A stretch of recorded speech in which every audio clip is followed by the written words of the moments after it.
Linash Production. Well, it's loud. Sam Krishna Linash. Got Boss Leo, King Man representing righteousness to the fullest. You know, like a bullet fell from the gun.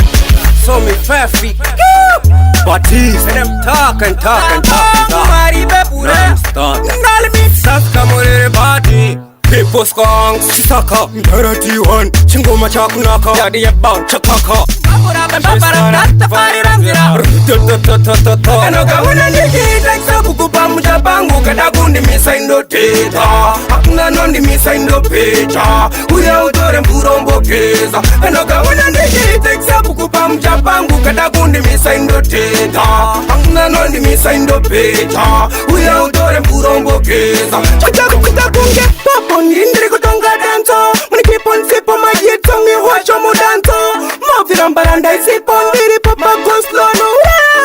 Ini ndotufenda ngoma nyangwe ndiri root kunyango safa rapinda kuchinja mood simoko yeli kana ndakutamba ndovunduke ikumangoma kwatino shanda ndavauza kuti chop out chizimba chipere nekuya kusouth vakakubvunza kuti ndani ndini heshlout pada pano mambuda south panokutoba zipere ndinoshandisa njere mafeelings andikere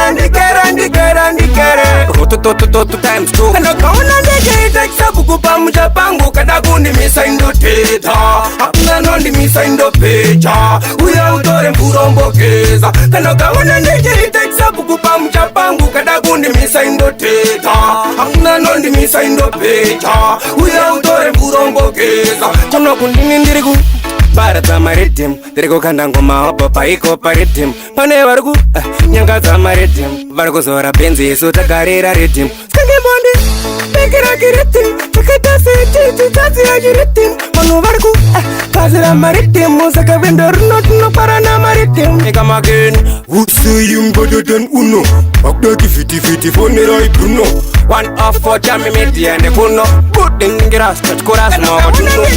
Sabuku pamucha pangu kadagundi misa indoteta. Hakuna nondi misa indopecha. Uya utore mburombokeza. Kanoka wana ndekite sabuku pamucha pangu kadagundi misa indoteta. Hakuna nondi misa indopecha. Uya utore mburombokeza. Kutakunge papo ndindiri kutonga danto. Muni keep on sipo majitongi wacho mudanto. Mavirambara isipo ndiri papa go slow no.